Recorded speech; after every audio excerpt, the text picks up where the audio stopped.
نہیں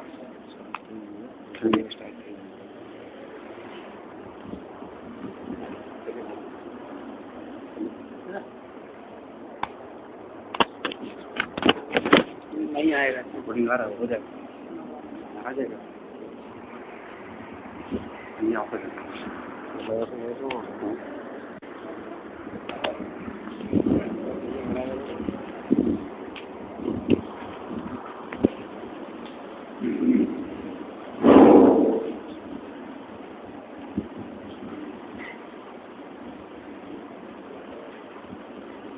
السلام علیکم ورحمۃ اللہ وبرکاتہ.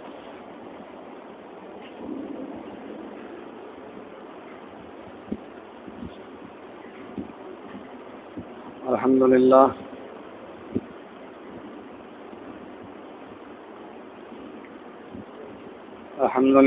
نحمده ونستعینه ونستغفره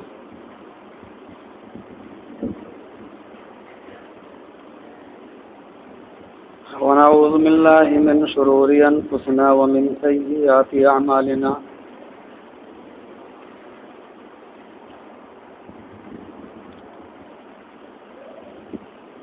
من يهده الله فلا مضل له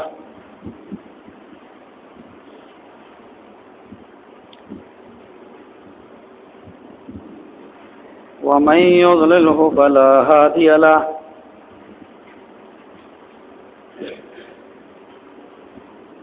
وأشهد أن لا إله إلا الله وحده لا شريك له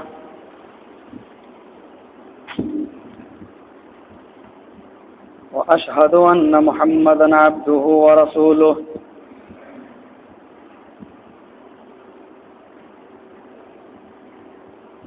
أما بعد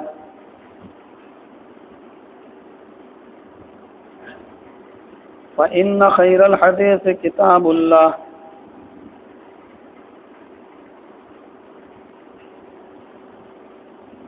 وخير الهدي هدي محمد صلى الله عليه وسلم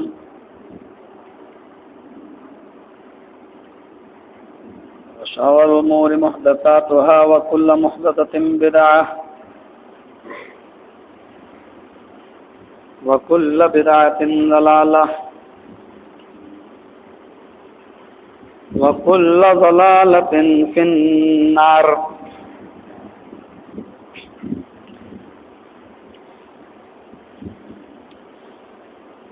أعوذ بالله السميع العليم من الشيطان الرجيم.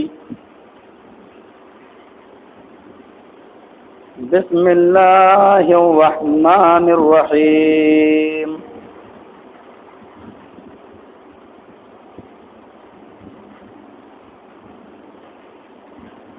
وما محمد إلا رسول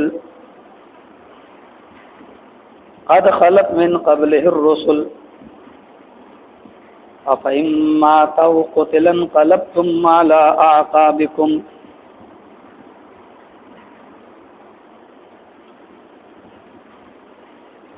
وقال تعالى إنك ميت وإنهم ميتون.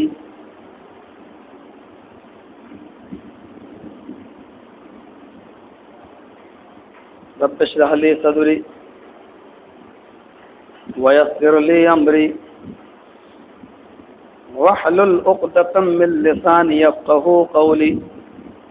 رب زدني علما اللهم رب زدني علما.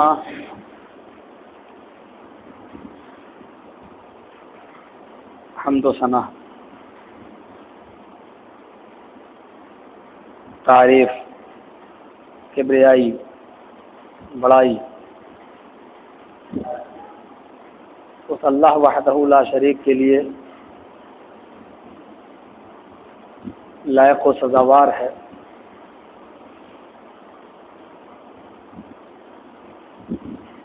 جو ہمارا اور آپ کا خالق ہے، جو اس کائنات کا مربی و پالنہار ہے، اور جس نے ہمارے اور آپ کے اوپر بے شمار انعامات و احسانات کیے ہیں۔ اس نے ہمیں اور آپ کو انسان بنایا، مسلمان بنایا، امت محمدیہ میں پیدا کیا، سب سے اچھا مذہب اسلام عطا فرمایا، سب سے اچھی کتاب قرآن عطا فرمائی، سب سے افضل نبی جناب محمد رسول اللہ کا امتی بنایا، اور 12 مہینوں میں سب سے اچھا اور سب سے اعلیٰ اور سب سے عرفہ اور سب سے زیادہ مبارک مہینہ رمضان المبارک اس نے ہمیں اور آپ کو عطا فرمایا۔ ان تعدوا نعمت اللہ لا تحصوها، میرے بندو اگر تم میری نعمتوں کو گننا چاہو گے تو گن نہیں سکو گے، اتنی نعمتیں ہیں ہماری تمہارے اوپر۔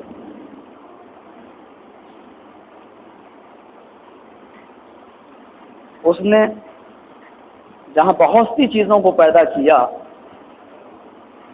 وہیں موت اور زندگی کو بھی اس نے پیدا کیا۔ اللہ رب العالمین کی مخلوق ہے موت اور اللہ کی مخلوق ہے زندگی۔ وہ موت اور زندگی کا خالق ہے۔ موت بھی مخلوق ہے، اور جہاں ساری مخلوق فنا ہوگی، سب کو موت آئے گی، وہیں اللہ کی اس مخلوق کو یعنی موت کو بھی موت آئے گی۔ اور فرشتہ موت کو ذبح کرنے کے بعد کہے گا، اے جنتیوں اب تم جنت میں چلے جاؤ، اور اے جہنمیوں اب تم جہنم میں چلے جاؤ۔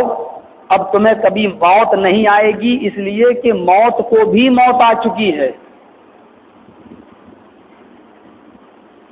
اور جب موت کو بھی موت آ گئی تو پھر موت آنے کا سوال ہی پیدا نہیں ہوتا۔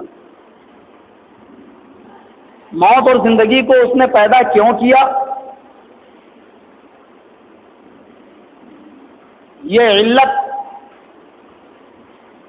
یہ وجہ اور یہ سبب اس نے خود بتلا دیا قرآن کریم کے اندر۔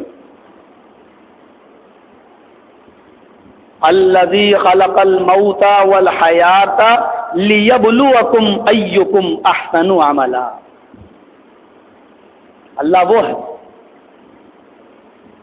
جس نے موت کو بھی پیدا کیا اور زندگی کو بھی پیدا کیا۔ الذی خلق الموت والحیات، پہلے موت بعد میں زندگی۔ آپ کہیں گے انسان تو زندگی کے بعد مرتا ہے، لیکن اللہ رب العالمین نے لفظ موت پہلے استعمال کیا، کیونکہ پہلے انسان مردہ ہی تھا، اس کا وجود نہیں تھا۔ ہمارے اور آپ کے ماں اور باپ کی شادی ہونے سے پہلے ہمارے اور آپ کا وجود بھی نہیں تھا، ہم اور آپ مردہ تھے۔ موت کے بعد زندگی بخشی ہے، پھر موت آئے گی اور پھر زندگی ملے گی۔ غور کر رہے ہیں، 2 موتیں اور 2 زندگیاں۔ پہلے ہم مردہ تھے، پھر زندگی بخشی، اس زندگی کے بعد پھر مریں گے، اور اس موت کے بعد پھر ہم زندہ ہوں۔ 2 موت اور 2 زندگی۔ پھر زندگی کی قسمیں الگ الگ ہیں۔ ایک دنیاوی زندگی جس میں ہم اور آپ جی رہے ہیں، ایک مرنے کے بعد کی زندگی جس کو برزخی زندگی کہا جاتا ہے، جو قیامت سے پہلے تک رہے گی، جس کا علم صرف اللہ کو معلوم ہے کہ بندہ کس حال میں ہے۔ اور پھر ایک تیسری زندگی وہ ہے کہ ہمیں ہماری قبروں سے زندہ اٹھایا جائے گا اور میدان محشر کی طرف اکٹھا کیا جائے گا، جہاں ہمارا اور آپ کا سب کا حساب و کتاب لیا جائے گا۔ اللہم حاسبنی، اللہم حاسبنا حسابا یسیرا، اللہ ہم سب کے حساب کو آسان کر۔ یہ زندگی کی قسمیں ہیں۔ تو اللہ فرماتا ہے کہ الذی خلق الموت والحیات لیبلوکم ایکم احسن عملا، اس نے موت کو پیدا کیا، اس نے زندگی کو پیدا کیا. کیوں؟ لیبلوکم ایکم احسن عملا، تاکہ وہ تمہارا امتحان لے، تمہیں آزمائے کہ تم لوگوں میں عمل کرنے کے اعتبار سے کون اچھا ہے. عمل کرنے والا کون ہے یہ نہیں دیکھنا چاہتا اللہ، بلکہ عمل کرنے کے اعتبار سے بھی اچھے عمل کرنے والا کون ہے. احسن اس میں تفضیل ہے، ایکم لیبلوکم ایکم احسن عملا، تاکہ وہ یہ دیکھے کہ عمل کرنے کے اعتبار سے سب سے بہترین عمل کرنے والا کون. اس لیے اس نے موت اور زندگی کو پیدا کیا. میں جانتا ہوں کہ یہ رمضان کا مہینہ ہے، اور مجھے اس بات کا احساس ہے کہ ہمیں اور آپ کو تھوڑی کمر بھی سیدھی کرنا ہے. صبح فجر کی نماز سے پہلے پھر ہمیں اور آپ کو سحری کے لیے اٹھنا ہے. ہماری ماں بہنوں کو سحری بنانا بھی پڑتی ہے، اور یہ کوئی بہت بڑے جلسے اور اجلاس اور اجتماع کا موقع نہیں ہے کہ یہاں کوئی لمبی چوڑی تقریر کی جائے یا کوئی تقریرانہ انداز آپ کے سامنے اپنایا جائے. بس ایک درس کے طور پر میں کچھ دیر آپ کے سامنے جو بھی بولنا چاہتا ہوں اس دعا کے ساتھ کہ الہ العالمین بولنے والوں کو بھی اور سننے والوں کو بھی اس پر عمل کی پوری پوری توفیق عطا فرمائے. آج میں اپنی تقریر کی اسٹارٹنگ، اس کی شروعات حضرت عائشہ صدیقہ رضی اللہ تعالی عنہا کے اس خواب سے کرنا چاہتا ہوں جس کو امام احمد ابن حنبل رحمت اللہ علیہ نے اپنی حدیث کی کتاب مسند احمد کے اندر نقل کیا ہے، اور جس کو علامہ ناصر الدین البانی رحمت اللہ علیہ نے صحیح قرار دیا ہے. اما عائشہ بیان فرماتی ہیں کہ جس وقت میرا نکاح نبی اکرم سے ہوا اس وقت میری عمر 6 سال تھی، اور جب میں نبی اکرم کے گھر میں رخصت ہو کر گئی، ودا ہو کر گئی، اس وقت میری عمر 9 سال تھی. 9 سال کی بچیوں پر نظر ڈال کر دیکھا جا سکتا ہے کہ ان کی عمر کیا ہوتی ہے. نبی اکرم کی عمر ہے 54 سال. دشمنان اسلام نے اس عمری تفاوت پر بھی بہت کچھ زہر اگلا ہے.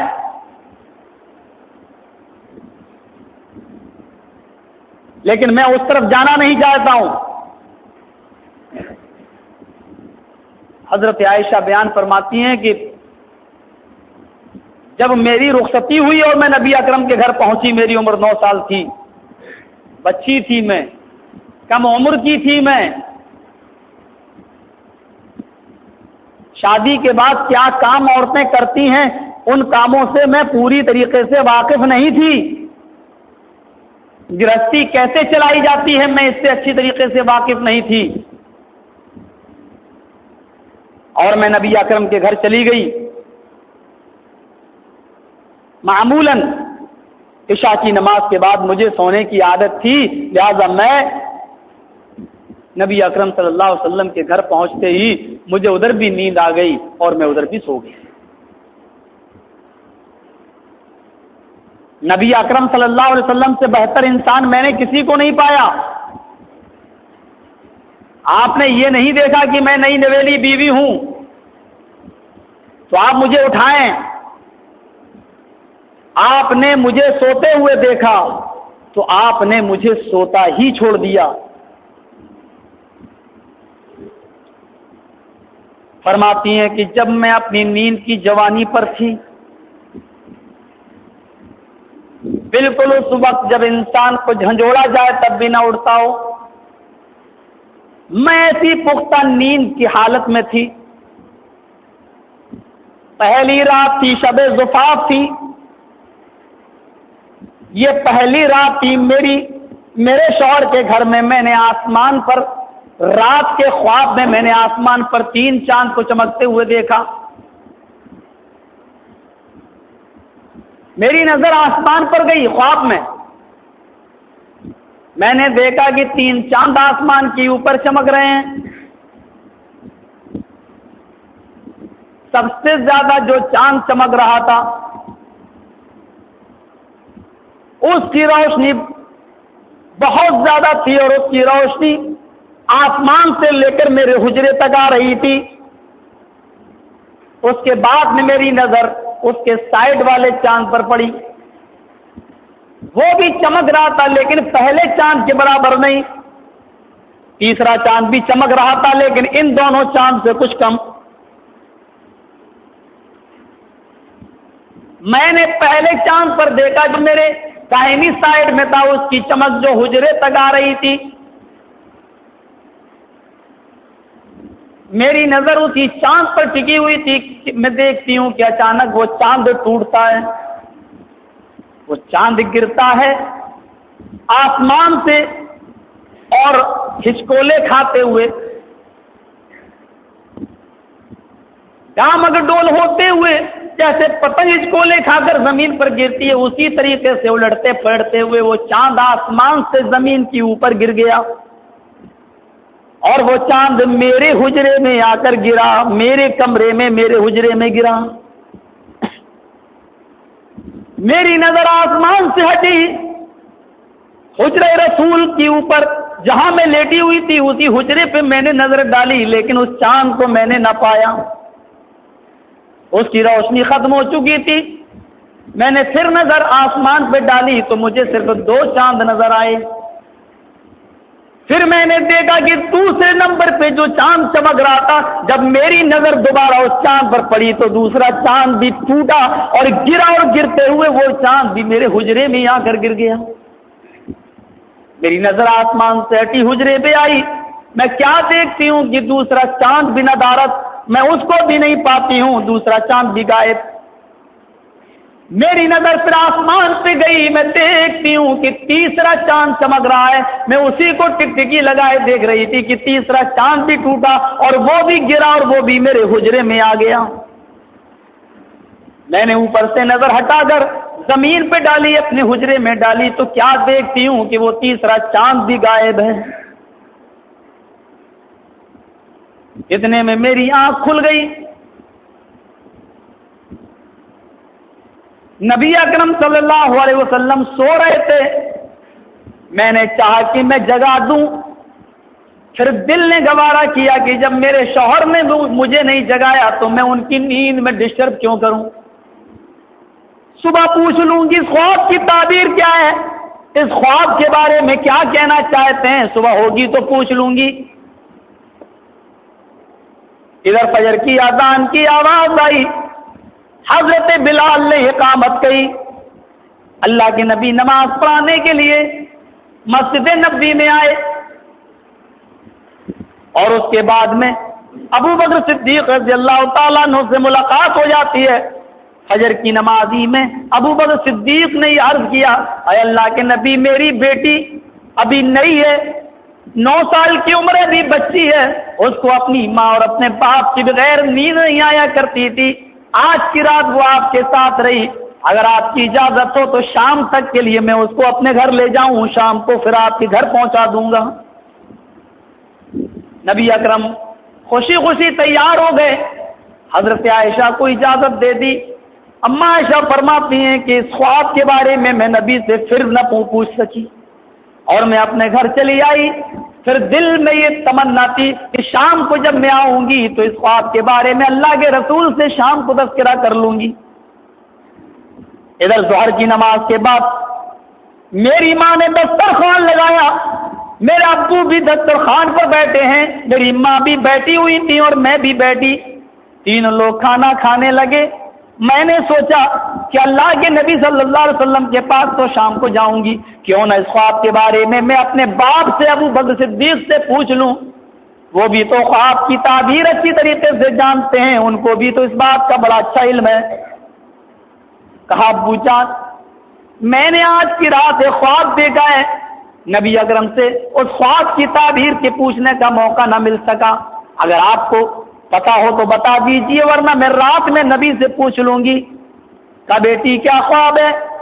کہا ابو جان میں نے آج رات خواب میں 3 چاند کو چمکتے ہوئے دیکھا، جو سب سے زیادہ چاند آسمان پہ چمک رہا تھا وہ سب سے پہلے ٹوٹا اور ٹوٹ کر میرے حجرے میں گرا، پھر دوسرے نمبر پہ چاند کو دیکھا وہ بھی ٹوٹ کر میرے حجرے میں گرا، پھر تیسرے نمبر پہ جو چاند تھا وہ بھی ٹوٹ کر میرے حجرے میں گرا، زمین پہ دیکھتی ہوں تو کوئی بھی چاند نہیں ہے، میری آنکھ کھل گئی۔ اس خواب کے بارے میں مجھے بتائیے کہ اس خواب کے بارے میں کیا کہنا چاہتے ہیں آپ؟ فرماتی اما عائشہ جیسے ہی میں نے اس خواب کے بارے میں نبی اکرم سے ذکر کیا تو اللہ کے نبی کہنے لگے، تو حضرت ابو بکر صدیق میں نے اپنے باپ سے ذکر کیا تو میرے ابو کہنے لگے بیٹی اس خواب کے بارے میں تم نے اللہ کے رسول سے تو کچھ ذکر نہیں کیا؟ کہا نہیں۔ کہا بیٹی میری ایک نصیحت یاد رکھنا، یہ خواب کا ذکر تم نے مجھ سے کیا ہے، جب اس خواب کی تعبیر کا وقت آئے گا تو میں تمہیں خود ہی بتا دوں گا اس خواب کی کیا تعبیر ہے، لیکن میری ایک نصیحت یاد رکھنا کہ اللہ کے رسول صلی اللہ علیہ وسلم سے اس خواب کا ذکر نہ کرنا۔ دیکھو میں تمہارا باپ ہوں، تمہاری خیر خواہی کے لیے تم سے کہہ رہا ہوں، اور باپ اپنی بیٹی کا کبھی برا نہیں چاہتا۔ اے میری بیٹی اس خواب کے بارے میں تم جناب محمد رسول اللہ صلی اللہ علیہ وسلم سے ذکر نہ کرنا۔ کہا ٹھیک ہے ابو۔ اما عائشہ فرماتی ہیں اس کے بعد سے میں اپنے شوہر کے گھر چلی آئی، میں نے اس خواب کا ذکر اپنے ابو کے کہنے کے مطابق نبی اکرم سے نہیں کیا۔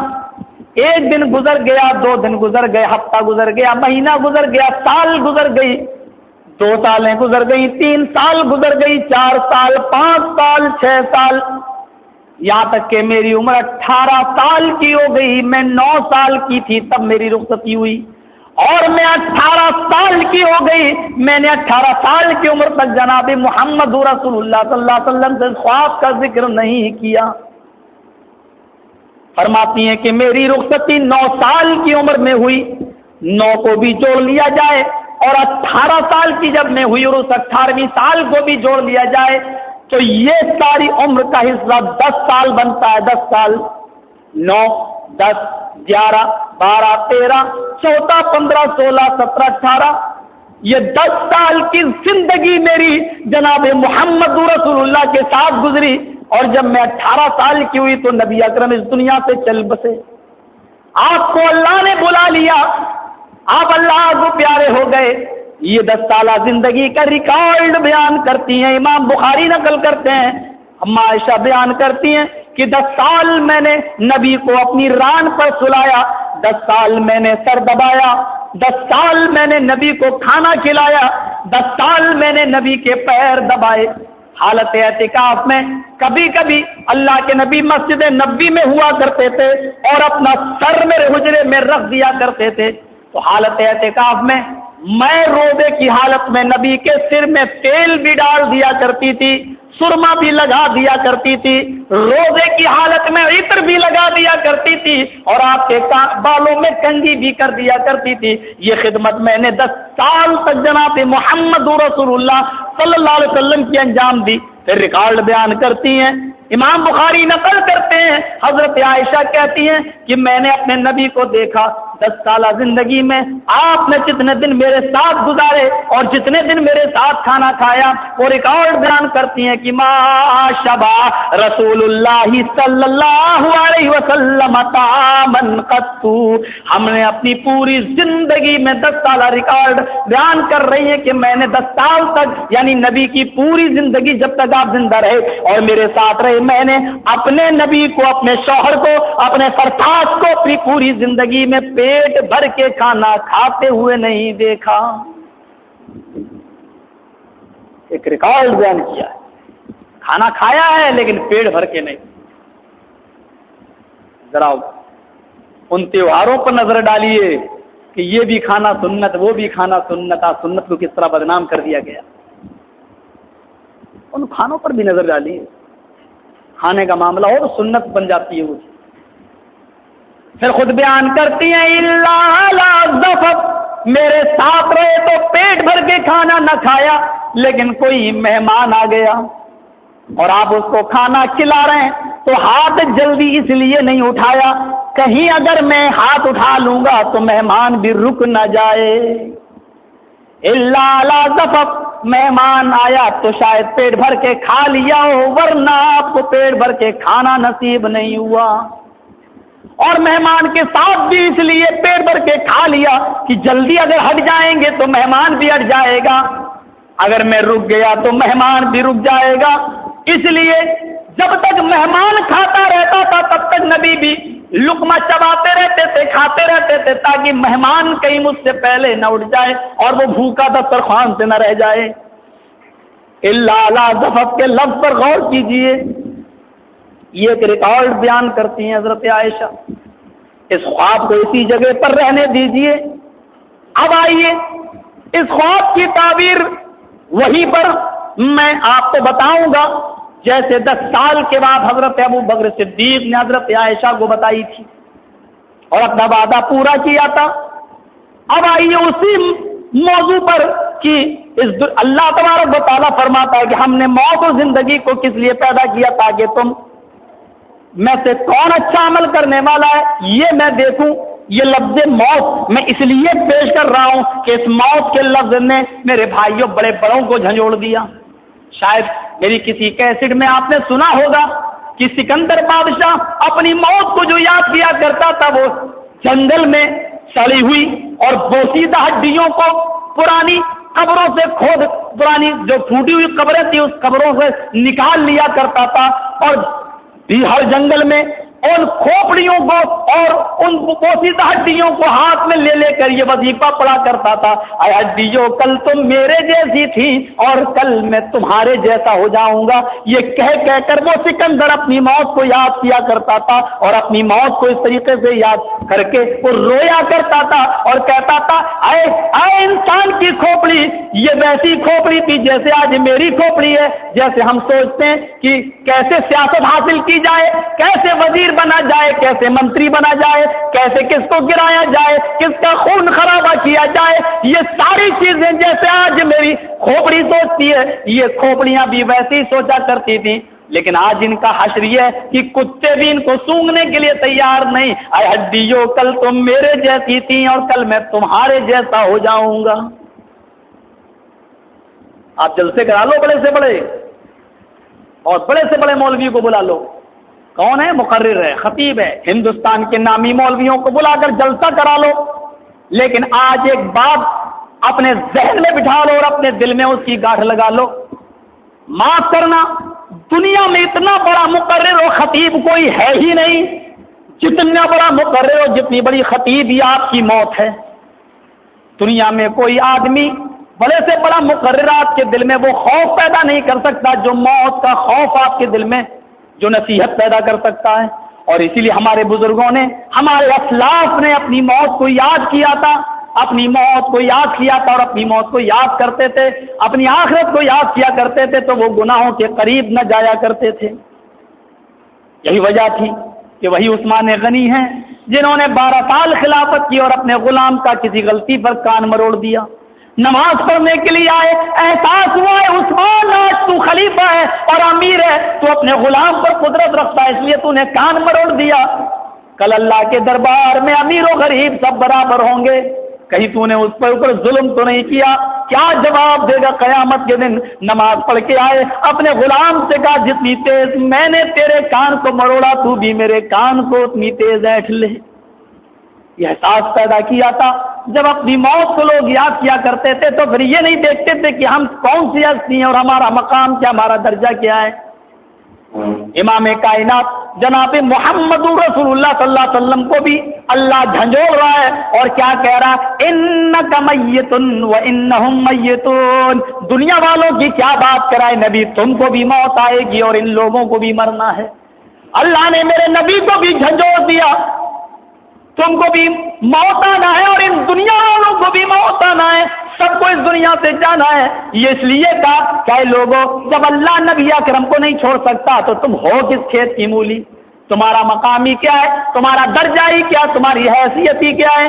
ذرا تصور کیجئے لفظ ماں پر جو قرآن نے استعمال کیا، اینما تکونو یدرک الموت ولو كنتم في بروج مشيدہ، اے لوگوں بڑے بڑے قلعوں میں چلے جاؤ، اے لوگوں تم جہاں کہیں بھی ہو، ماں جہاں کہیں بھی تکونو تم پہنچ جاؤ، اینما تکونو جہاں کہیں بھی تم چلے جاؤ، یدرککم الموت موت تمہیں ادھر پکڑ لے گی، موت تمہیں ادھر پہنچ جائے گی۔ اور آگے کا وَلَوْ كُنْتُمْ فِي بُرُوجٍ مُشَيَّدَةٍ، دلی کے لال قلعے میں چھپ جاؤ، آگرے کے قلعے میں بند ہو جاؤ، تاج محل کی کوٹھریوں میں چلے جاؤ، تہخانوں میں چلے جاؤ، سمندر کی چھاؤں میں چلے جاؤ، کہیں بھی چلے جاؤ، یدرککم الموت ولو کنتم فی بروج مشیدہ، موت تمہیں نہیں چھوڑے گی۔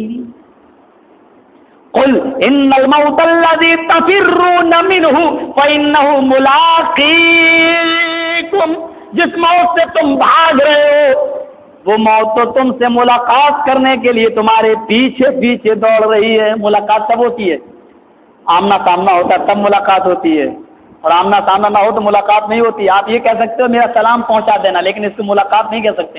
ملاقات تبھی ہوتی ہے جب ہم آپ سے ملے اور آپ ہم سے ملے، آمنا سامنا ہو۔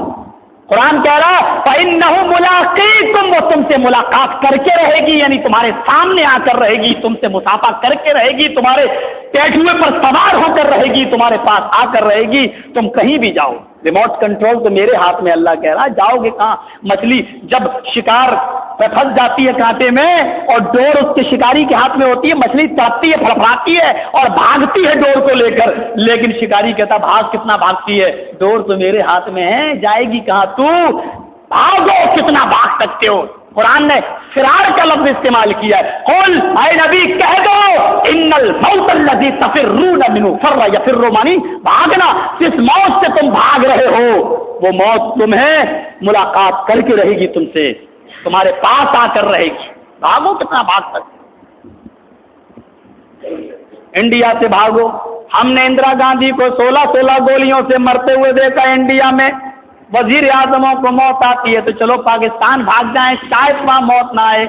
پاکستان کی سرزمین کہے گی کیا تو نے ضیاء الحق کے چیتلے اڑتے ہوئے نہیں دیکھے؟ کیا تو نے ذوالفقار علی بھٹو کو پھانسی کے تختے پہ لٹکتے ہوئے نہیں دیکھا؟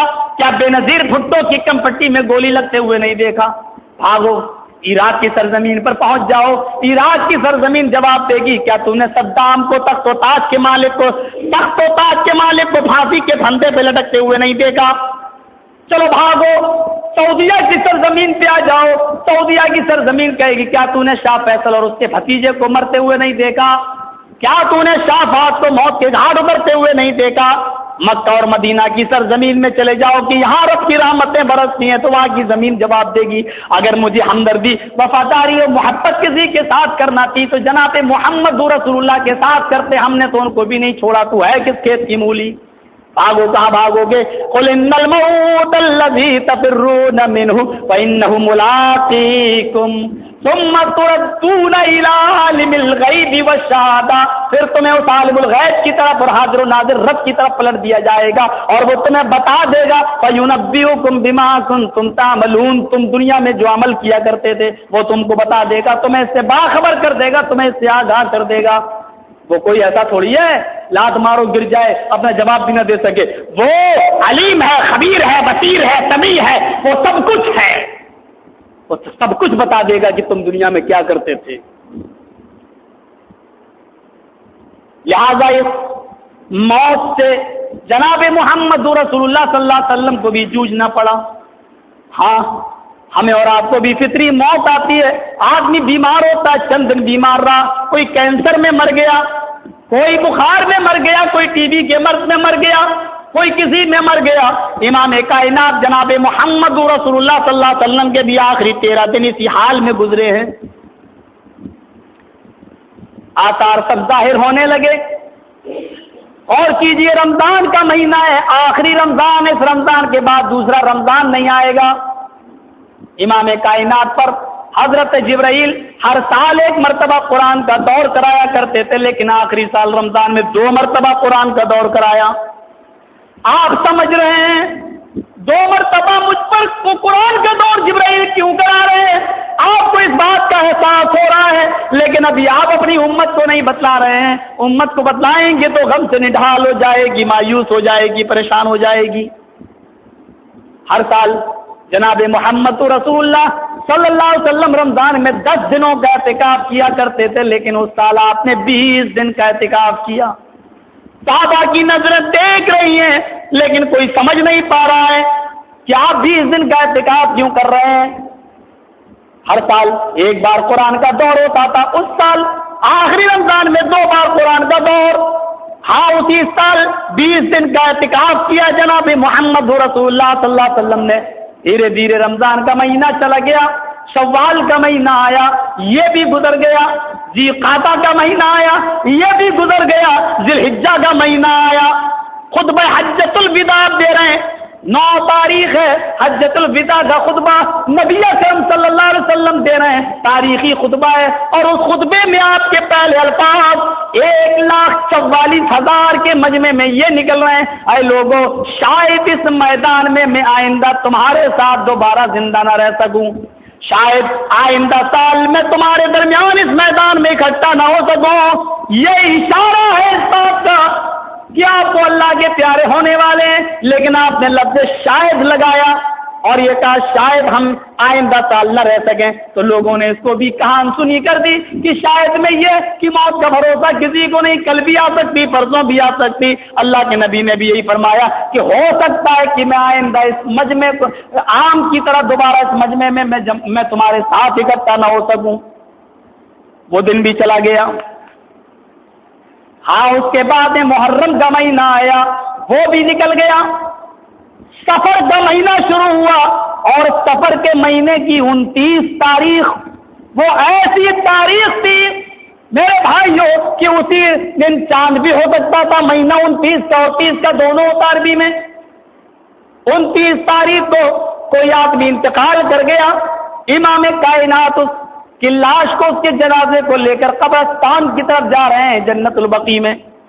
آپ نے اس کو دفن کیا، دعا کی، واپس آئے، جنت البقیع میں دفن کیا، دعائیں خیر کی، واپس آئے، راستے ہی میں اتنی تیز سر میں درد ہوا کہ اللہ کے نبی سر کے درد کی وجہ سے بیٹھ جاتے ہیں، آپ کو اٹھنے کی طاقت نہیں رہی۔ حضرت علی ابن ابی طالب کی نظر پڑی، حضرت فضل ابن عباس کی نظر پڑی، ان دونوں صحابہ نے نبی اکرم کو سہارا دیا۔ حضرت علی کے کاندھے پر آپ نے دایاں ہاتھ رکھ لیا، اور حضرت فضل ابن عباس کے کاندھے پر آپ نے اپنا بایاں ہاتھ رکھ لیا۔ ان دونوں نے آپ کو سہارا دے کر اٹھایا، اور اسی حال میں آپ گھر گئے۔ سر پہ پٹی بندھی ہوئی تھی، درد سر کی وجہ سے سر پہ پٹی بندھی ہوئی تھی۔ دایاں ہاتھ علی کے ہاتھ پر ہے کاندھے پر، اور بایاں ہاتھ حضرت فضل کے کاندھے پر ہے، اور پیر زمین پر گھسٹ رہے ہیں۔ اسی حال میں جناب محمد رسول اللہ کو حجرہ عائشہ میں منتقل کیا گیا۔ یہ 29 سفر چلا گیا، اب 30 سفر، اور پھر 1 ربیع الاول، 2 ربیع الاول، اب یہاں سے لے کر 13 دن تک پھر آپ اسی بیماری میں مبتلا رہے۔ یہ 13 دن آپ کی جس کشمکش میں گزرے وہ بڑے دردناک تھے۔ 29 سفر بھی چلی گئی، 30 سفر بھی نکل گیا۔ آج 1 ربیع الاول ہے، آپ اٹھتے ہیں، تھوڑی سی طبیعت ٹھیک ہوتی ہے، مسجد میں جاتے ہیں، نماز پڑھاتے ہیں، واپس آتے ہیں، پوچھتے ہیں آج میری باری کس بیوی کے یہاں ہے، آج میری باری کس بیوی کے یہاں ہے۔ حکم ہوتا ہے فلاں کے یہاں، آپ فلاں کے یہاں چلے جاتے ہیں۔ 2 تاریخ ہے ربیع الاول کی، آپ مسجد میں گئے، نماز پڑھائی، واپس آئے، آج میری باری کہاں ہے، آج فلاں بیوی کے یہاں، فلاں بیوی کے یہاں گئے۔ یہ احساس پیدا کر رہے ہیں اللہ کے نبی ان لوگوں کے درمیان جن کی 2-2 3-3 بیویاں ہیں، کہ آپ کا آخری وقت ہے، لیکن عدل کا پیمانہ لبریز نہیں ہو رہا ہے۔ عدل و انصاف کی قیمت دیکھو کہ آخری اوقات میں بھی آپ انصاف نبھا رہے ہیں، اور بار بار پوچھتے جا رہے ہیں آج میری باری کہاں، آج میری باری کہاں، آج میری باری کہاں۔ اس حال میں آپ کے 5-6 دن گزر گئے، 7 دن رہ گئے جناب محمد رسول اللہ صلی اللہ علیہ وسلم کے انتقال کے اندر، صرف 7 دن رہ گئے۔ بیویوں نے صلاح کی، اللہ کے رسول کو بڑی تکلیف ہو رہی ہے، آج اس بیوی کے یہاں، کل اس بیوی کے یہاں، پرسوں اس بیوی کے یہاں، جانے آنے میں اب آپ کو نقاہت و کمزوری بھی آ گئی، چلو ایسا کرتے ہیں۔ ساری بیویوں نے صلاح کر کے نبی کو اجازت دے دی، اب آپ ہر بیوی کے گھر نہ جائیں، آپ کی طبیعت زیادہ ناساز رہنے لگی ہے، اے اللہ کے نبی آپ کو اجازت دیتی ہوں، آپ جس بیوی کے یہاں رہنا چاہیں کسی ایک بیوی کے حجرے کو پسند کر لیجئے۔ اب آپ کی دورت نگاہیں دیکھ رہی تھی کہ میں کس بیوی کے حجرے کو پسند کروں، اب بھی آپ کو امت کی خیر اور بھلائی پر نظر گئی، میری زندگی کے آخری حالات کو کون سی بیوی امت کے سامنے صحیح پیش کر سکے گی، میری زندگی کے ایک ایک لمحے کے واقعے کو کون سی بیوی اپنے ذہن میں اچھی طریقے سے بٹھا سکے گی، اور میری زندگی کے آخری ایام میری امت کے لیے نمونہ بن جائیں گے، کون سی بیوی اس کردار کو نبھائے گی۔ آپ کی نظر انتخاب گئی تو اپنی 7 بیویوں میں سے حضرت عائشہ صدیقہ رضی اللہ تعالیٰ عنہا کے اوپر پڑی، اور آپ نے حجرے عائشہ پر کو منتخب کر لیا۔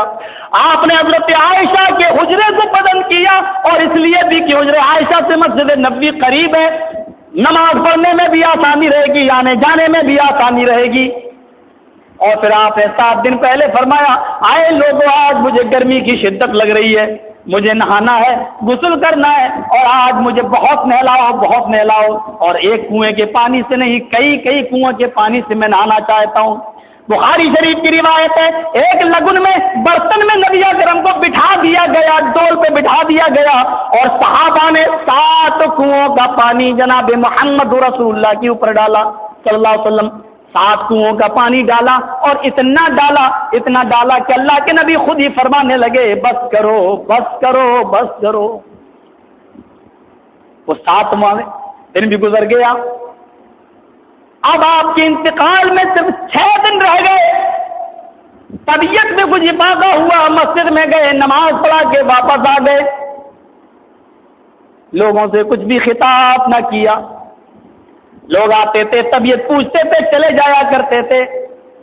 اب آپ کے انتقال میں صرف 5 دن رہ گئے، طبیعت میں کچھ تھوڑی سی اور سہولت ملی، آسانی ہوئی، آپ انتقال سے 5 دن پہلے مسجد میں گئے، آپ نے وہاں نماز پڑھائی، اور نماز پڑھانے کے بعد مسجد نبوی پہ جو ممبر تھا اسی ممبر کے اوپر بیٹھ گئے، لوگوں کو چند نصیحتیں کی، ان نصیحتوں میں ایک نصیحت یہ تھی، اے لوگوں اخرج المشرقین اخرج الیہود والنصارى من جزیرۃ العرب، اے لوگوں ان یہود و نصارہ کو جزیرہ عرب سے نکال دینا، تم نے دیکھا نہیں کہ میں رحمت للعالمین بن کے آیا، لیکن اس کے باوجود انہوں نے میری رحمت کا ناجائز فائدہ اٹھایا، جتنا ان کے اوپر رحم و کرم کیا یہ اتنے ہی غداری پر اترے ہیں، اگر یہ ایک بھی یہاں رہ گیا تو سوائے تمہیں نقصان پہنچانے کے کچھ بھی نہیں کرے گا، اس لیے اسی خطے سے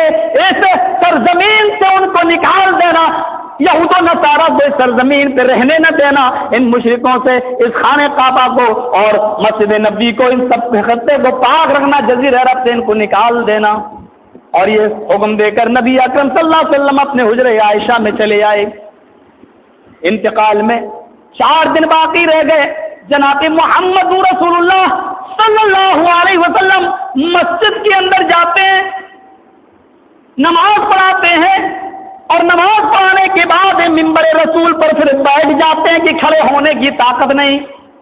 پھر آپ نے ایک زبردست نصیحت فرمائی، اور نصیحت یہ ہے، اے لوگوں ترکت فیکم امرین لن تضلوا ما تمسکتم بہما کتاب اللہ و سنتی، اے لوگوں پتہ نہیں میں کب اللہ کا پیارا ہو جاؤں، پتہ نہیں میری زندگی کب تک میں اس دنیا میں امانت ہے، اے لوگوں کبھی میری طبیعت بگڑتی ہے، کبھی میں صحیح ہوتا ہوں، اس لیے ایک نصیحت باندھ لو، گانٹھ لگا لو، جرح لگا لو، اے لوگوں میں تمہارے درمیان 2 چیزیں چھوڑ کے جا رہا ہوں، جب تک تم ان دونوں چیزوں کو مضبوطی سے پکڑے رہو گے، کائنات کے رب کی قسم تم کوئی گناہ، تم کبھی